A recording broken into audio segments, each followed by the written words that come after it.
Hello বন্ধুরা, আসসালামু আলাইকুম। প্রতিদিনের মতো আজকেও চলে এসেছি নতুন একটা মিনি ব্লগ নিয়ে। আশা করতেছি আপনাদের সবার অনেক ভালো লাগবে। সবাই কেমন আছেন? সবাইকে শুভ সকাল। শুভ সকালের অনেক অনেক শুভেচ্ছা জানাচ্ছি। তো আজকে সকালে আমার বাসাতে নাস্তা ছিল গরম গরম ফুলকো ফুলকো পরোটা এবং মুরগির মাংস। তো আমি খুব সুন্দর করে পরোটাগুলো ভেজে নিচ্ছি। গোল গোল করে খুব সুন্দর ফুলকো ফুলকো হয়ে ফুলছে। আ দেখতেও সুন্দর লাগছে, মাশাআল্লাহ ভাজতেও খুব ভালো লাগতেছে এবং গরম গরম খেতেও কিন্তু মাশাআল্লাহ আলহামদুলিল্লাহ অনেক সুন্দর লাগতেছিল। তো একে একে আমি পরোটাগুলো ভেজে নিচ্ছি এবং খুবই সুন্দরভাবে ফুলতেছিল, খুব ভালো লাগতেছিল।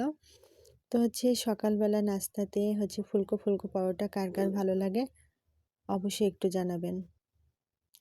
তো সবাই কেমন আছেন? সবার জন্য অনেক অনেক শুভকামনা রইল। তো এখন আমি পরোটাগুলো খুব ভালো করে ভেজে নিচ্ছি। একের পর এক সব পরোটাগুলো ভেজে নিচ্ছি। আজকে সকালে আমার পরোটা এবং মুরগির মাংস অ সকালের নাস্তা। তো পরোটাগুলো খুব সুন্দরভাবে ভাজা হচ্ছে। তো আপনাদের সকালের নাস্তায় কি পরোটা ভালো লাগে? অবশ্যই একটু জানাবেন। তো আমি অনেকগুলো পরোটাই ভেজে নিয়েছি। তখন পরোটা ভাজা আমার হয়ে গেছে। মুরগির মাংস রান্না করব।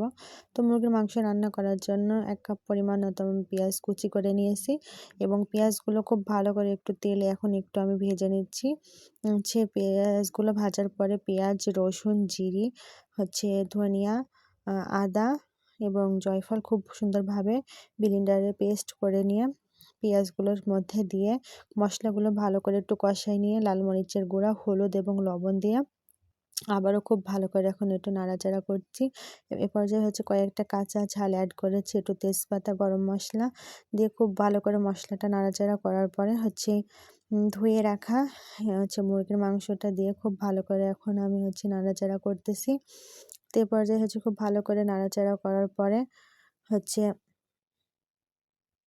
মুরগির মাংসটা এ পর্যায়ে একটু ভালো করে নাড়াচাড়া করার পরে যত কষাচ্ছি, যত সুন্দর কষানো হচ্ছে, ততই কিন্তু মুরগির মাংসর স্বাদটা কিন্তু দ্বিগুণ হারে ভালো লাগবে।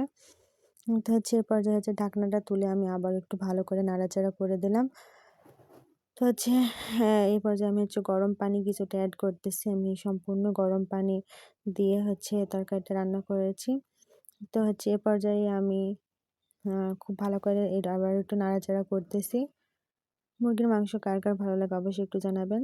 তো তরকারিটা খেতে কিন্তু অনেকটাই ভালো স্বাদ হয়েছিল এবং গরম গরম পরোটা এবং মুরগির মাংস অনেক স্বাদ। তো সবাই ভালো থাকবেন, সুস্থ থাকবেন। আজকের মতো আমি এখানে বিদায় নিলাম। তো সবার জন্য অনেক অনেক শুভকামনা রইল। সবাই ভালো থাকবেন। আসসালামু আলাইকুম। আল্লাহ হাফেজ। তরকারিটা আমি নামাই নিয়েছি। ধন্যবাদ।